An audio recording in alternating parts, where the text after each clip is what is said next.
Greetings everyone, welcome to Law Prep Tutorial. I am your mentor Harshvardhan Tripathi and I am bringing a very important news update. देखिए मणिपुर में president rule लगा था, वहां के मुख्यमंत्री ने इस्तीफा दिया था, ये सारी बातें तो हमें पता है।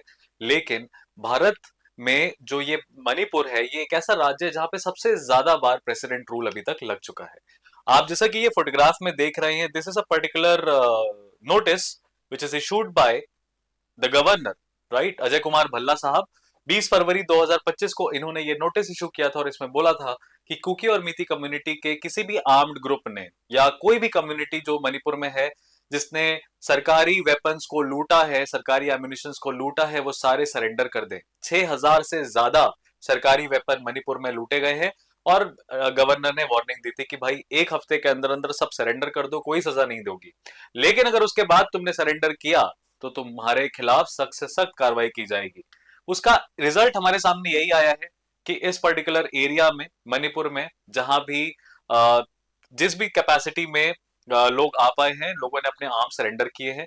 कुकी कम्युनिटी ने ज्यादा आर्म सरेंडर नहीं किए हैं। चूड़ा चांदपुर नाम के जिले में कुकी कम्युनिटी ने 18 से 20 असलहे जो है सरेंडर किए हैं, मोटर सरेंडर किए हैं। लेकिन मीती कम्युनिटी की जो आर्म्ड ग्रुप है, राइट, मीटी कम्युनिटी का जो आर्म्ड ग्रुप है उसने लगभग 300 से ज्यादा आर्म सरेंडर कर दिए हैं इम्फाल वैली में, और ये महज 5% है of all the looted weapons.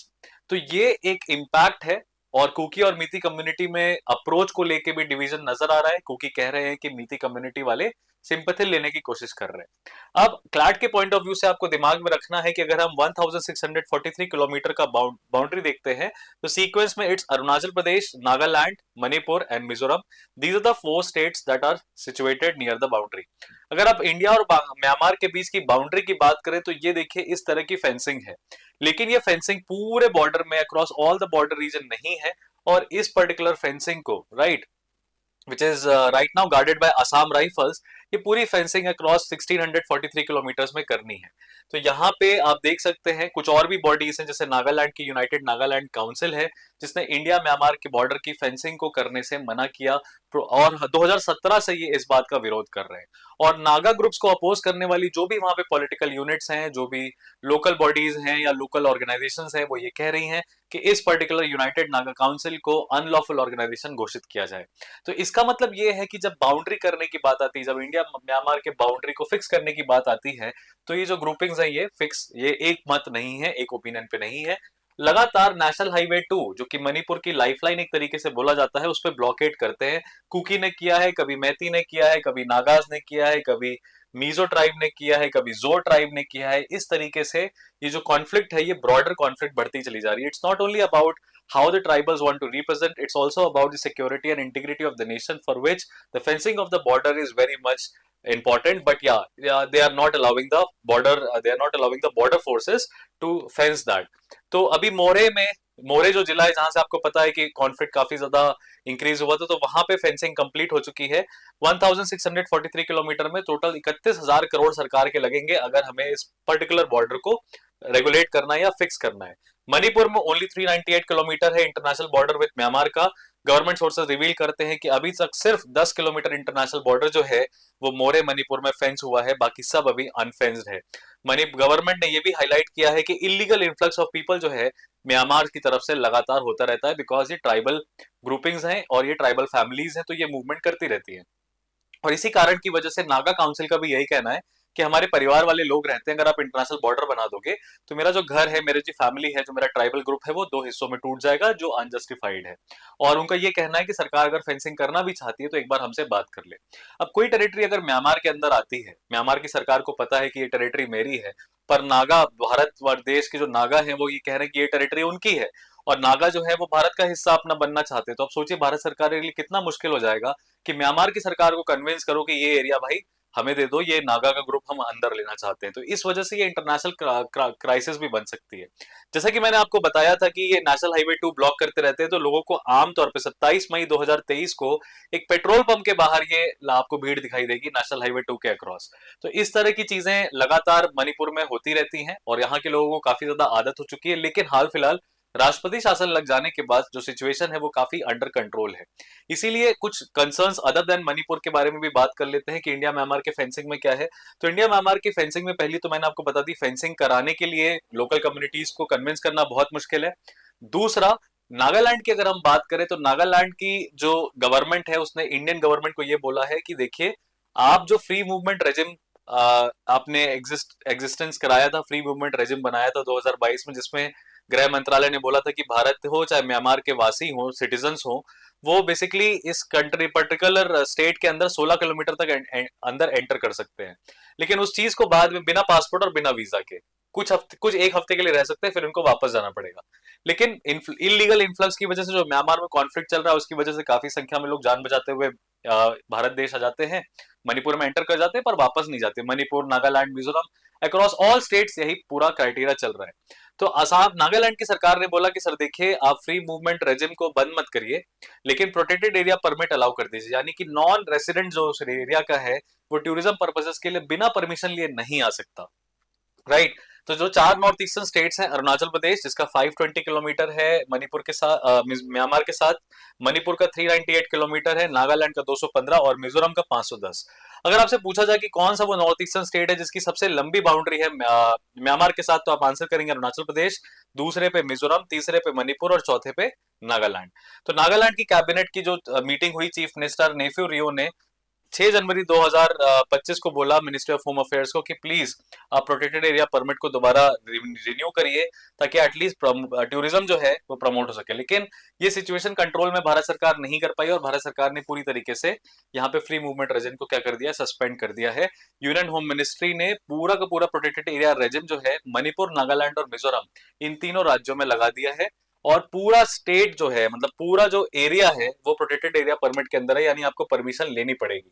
Right. Foreigners visiting on 3 north eastern states would have to seek prior permission and special permits from the government. The relaxation has been withdrawn after a gap of 14 years. So a foreigner is not encouraged to visit the protected area unless there are extraordinary reasons to justify a visit. तो ministry ने chief secretaries को लिखा है कि आप foreigner protected areas order 1958 के अंदर जो प्रोटेक्टेड एरिया परमिट्स है उसको लागू किया जाए। राइट। रिलैक्सेशन क्या है? जो रिलैक्सेशन दिया गया था प्रोटेक्टेड एरिया रीजन के लिए वो पूरी तरीके से विड्रॉ कर दिया गया है। अब आप परमिशन लिए बिना नहीं जा सकते। ये और बोला, स्टेटमेंट ने, सरकार ने ये भी बोला कि कुकीजो काउंसिल नाम की कोई व्यवस्था नहीं है जो कि इस प्रोटेक्टेड एरिया परमिट को चेक कर सके। ये एक इलीगल ऑर्गेनाइजेशन बोला जाएगा for the purpose of protected area permit. तो ये सारी चीजें, ये सारे इवेंट्स हैं, सडन टर्न ऑफ इवेंट्स है जो आपको याद रखना चाहिए। जैसा लार्जेस्ट आर्म सरेंडर मैं आपको बता ही रहा हूँ कि आरम बाई टेंगोल नाम का जो आर्म्ड ग्रुप है जो मीती कम्युनिटी का है, उसने सबसे ज्यादा सरेंडर किया है, अभी 300 वेपन सरेंडर किए हैं। तो ये एक बहुत बड़ी न्यूज हमारे लिए बनी हुई है। सिक्योरिटी एडवाइजर कुलदीप सिंह की बात करें तो सितंबर 2024 में उन्होंने बोला कि 1200 of the looted weapons had been recovered, लेकिन अभी भी काफी भारी संख्या में जो वेपन्स हैं जो लूटेड हैं वो अभी नहीं आए हैं। कुकीजो के मेजर कम्युनिटी जो है उन्होंने बोला कि देखिए, आरम बाई टेंगोल जो है वो मीती कम्युनिटी की है और वो सिंपैथी लेके आ रही है। इनफैक्ट कुकीजो मीती कम्युनिटी पे एथनिक क्लींजिंग का भी आरोप लगाते हैं और बोलते हैं इनकी वजह से 40,000 कुकीजो कम्युनिटीज को अपना घर छोड़ के भागना पड़ा है। 230 से ज्यादा कुकीजो कम्युनिटीज मारी गई हैं 3 मई 2023 से लेके अभी तक कंपेयर करें तो। गवर्नर के साथ आरम बाई टेंगोल की मीटिंग हो जाती है और कुकीजो कह रहे हैं कि एक डिस्टर्बिंग इमेज है, क्योंकि यहाँ पे स्टेट जो है is willing to negotiate with perpetrators of violence while ignoring the cries of their victims. Now, this is again a divide with respect to Kuki community's approach and Meeti community's approach as to how forever peace and tranquility can be established in that particular region. Moving further ahead, आप देखेंगे यहाँ पे कि cookies और communities ने भी कुछ थोड़े बहुत सरेंडर किए हैं, बट मेजोरिटी ये सरेंडर नहीं कर रहे।